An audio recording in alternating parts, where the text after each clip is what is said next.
Because I know Pac's mom passed away this summer. Actually, any feelings on that?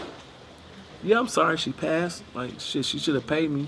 Right. I wish she would have paid me, cut a check before that shit happened. But I'm you know, I don't wish that on anybody. You know what I mean? Sorry to see her go like that. You know, and so soon.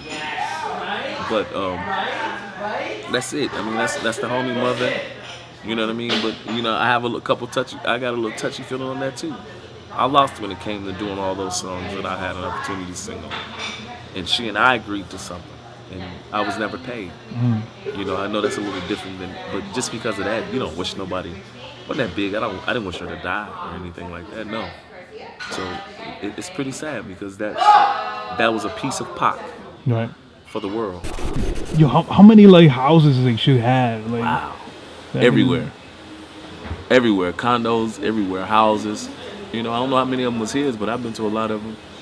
It's to get an opportunity to see the houses and the different cars and the different jewelry and living in Malibu on the beach where the water is hitting the window and next door to people that, you know, I grew up watching on TV or in movies. That was definitely amazing, man. He had it good. He had it good, man. He had it good, really good. With that being said, man, like, and I can't really, like, it's hard to wrap my head around like some things like. I mean, I don't think I grew up in a place as bad as Compton, but I've definitely been around. All of us got a Compton. Right, exactly. Everybody have a Compton. Everybody. I'm from the city of Chicago, the West Side. You know, we don't call it Compton, but it's like Compton. You know, New Orleans, they got a Compton.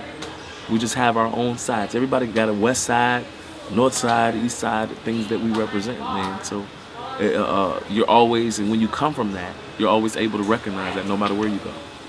Absolutely, man. Because being, you know, in that place of just, there's a bunch of negativity, man. It's hard to come out of that. And for you to be black and be given this opportunity and have millions of dollars, it's like, and having that being taken away because looking like it's your fault for it, you know, it's best to ask you, what do you feel about it? Like, would you say it's you reap what you sow? Like, I mean, you know, with anything, black, white, Chinese, you know, especially if your spirit man believe, you know, what you put out, you get, and it ain't gonna come back the same way. It never come back the same way. Sometimes it's magnified, and it could be worse. You know, such like whatever people feel like what Suge did. Can you imagine the situation or how he feel at the point where he's sitting at? He don't have it like all those cars and houses that we just got through talking about, and the parties and all those things have slowed down dramatically. I'm sorry, not dramatically, drastically. They've slowed down. There aren't any more parties. People aren't calling his name in a good way. The bank account, I mean, you know, even from him being in jail the first time to being in there now, it's a difference. You know, because people were rallying and pushing and supporting him still. And he had money to support it as well. And a lot of the money is gone, so I hear. So I'm sure it's a different journey for him. But you reap what you sow. It's so easy. I said this before. It's so easy for Suge to had been murdered or died or anything like that, man. But God isn't gonna show him like that. It's something that God want him to see, that He's gonna keep him alive for, that He's gonna get out of it. What do you think he's thinking in that cell? Because I know he's not allowed to see his family, and then that's sad in itself. That alone, can you imagine? You know, I hate to see him go through that. You know what I mean? Because I can't imagine. I went to jail, man, for like 4 days one time in Chicago, to Cook County. Never been in jail in my life. And they locked me up for a ticket when I was 16 years old. And them 4 days in one county, and they shipped me to another county in DuPage, and they kept me there 4 days. I was in jail 8 days. And I've been in the back of the squad car. I've been taken to the station, but I can get out. 8 days felt like I did 19 years.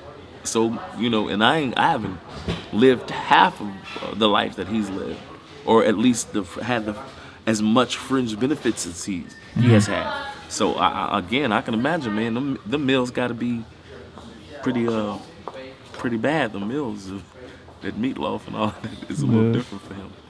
Bro, I was in jail for a couple of hours, and I already changed my whole life around. I'm Bro, telling you, I don't do anything to mess with going to jail. Mhm. That's one thing that I know I can't wait to never do again.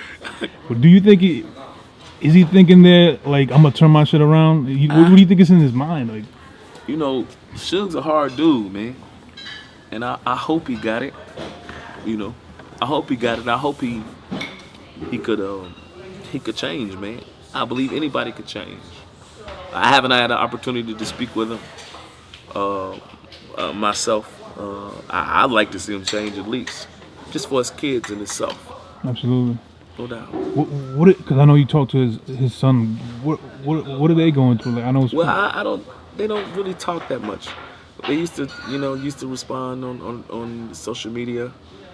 You don't do it that much anymore, and I'm not quite sure if it's because of the interviews that I've been doing or because of my whole coming out thing. I don't know. A lot of people stop talking, so I just mix them both together, and I don't know. I pray for them all the time, because I can't imagine having a father that you can't get to. So I'm not sure.